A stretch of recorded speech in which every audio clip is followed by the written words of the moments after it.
passais dans l'Oise hier devant le lycée Jean Malraux de Montataire. On vous retrouve sur place, Mathias Tesson. Il y a eu des tirs de mortier d'artifice. Qui était visé par qui?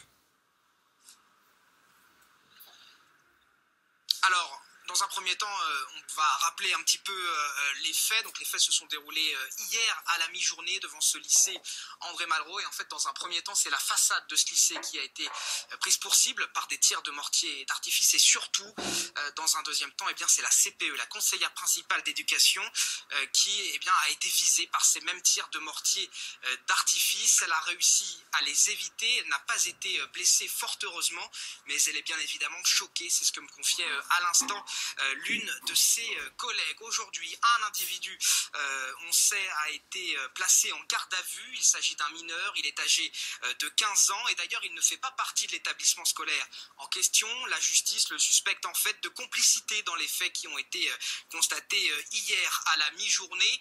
On sait également que ces tirs de mortier ont été réalisés par un groupe de 6 à 7 individus qui étaient au moment des faits encagoulés et vêtus de noir. Évidemment, la communauté éducative est particulièrement choquée, tout comme les élèves, mais à ce stade, l'auteur direct de ces tirs de mortier d'artifice n'a pas été retrouvé.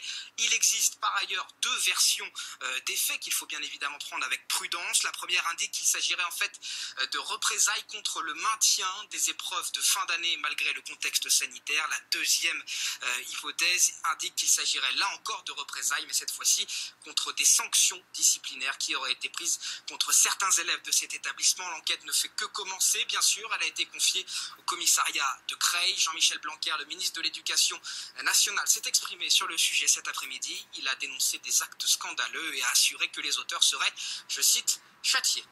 Merci Mathias Tesson avec Joao Alencar. Justement, écoutons Jean-Michel Blanquer. Ma réaction est évidemment de condamnation très stricte et très ferme.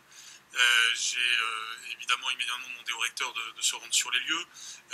Je voudrais d'abord saluer la réaction des équipes. J'ai eu la proviseure au téléphone, j'ai eu aussi la conseillère principale d'éducation. Je veux saluer leur réaction. La conseillère principale d'éducation, à un moment donné, a été visée. Elle a eu tous les réflexes professionnels qu'il fallait. Notamment, ils ont enclenché les mécanismes anti-intrusion. Et fort heureusement, malgré cette attaque scandaleuse, il n'y a pas eu de dégâts humains. Il aurait pu y en avoir. C'est donc profondément scandaleux.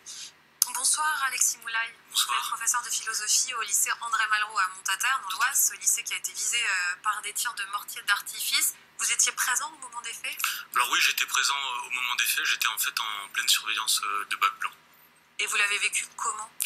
Bien, avec beaucoup de lassitude en fait, parce qu'en fait c'est pas les premières violences dont on est victime.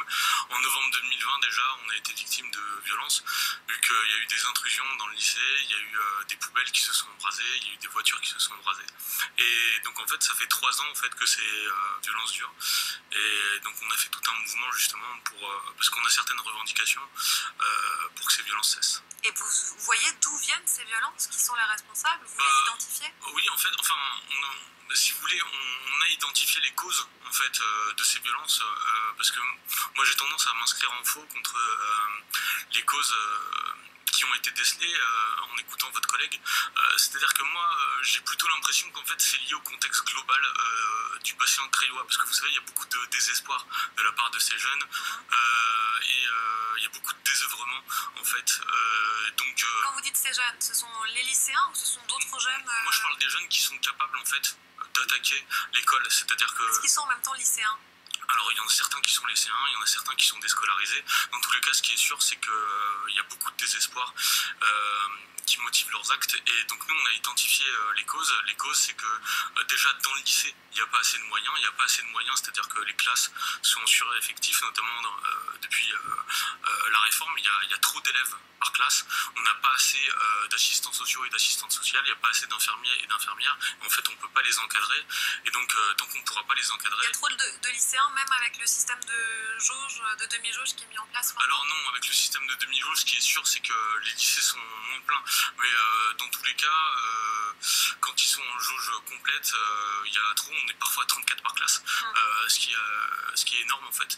Et donc nous, voilà, on a identifié qu'il y avait un gros manque de moyens à l'intérieur du lycée, mais bien sûr aussi à l'extérieur. Vous dites on a identifié, ça veut dire quoi? Vous aviez d'ores et déjà écrit au ministre de l'Éducation pour qu'il vous aide en raison de ces C'est-à-dire que là, comme ça fait 3 ans qu'il y a cette violence, on a eu un gros mouvement en novembre 2020 où en fait on a même rencontré les recteurs et donc on a réclamé en fait des baisses d'effectifs dans les classes, plus d'assistants d'éducation, plus d'assistantes sociales, plus d'infirmières, etc. Et donc on a eu quelques moyens, parce que le rapport de force était en notre faveur, on a fini par nous écouter. Vous avez eu quoi? On a eu en fait une baisse d'effectifs dans les classes, c'est-à-dire qu'à la rentrée prochaine, normalement, les secondes seront moins nombreux.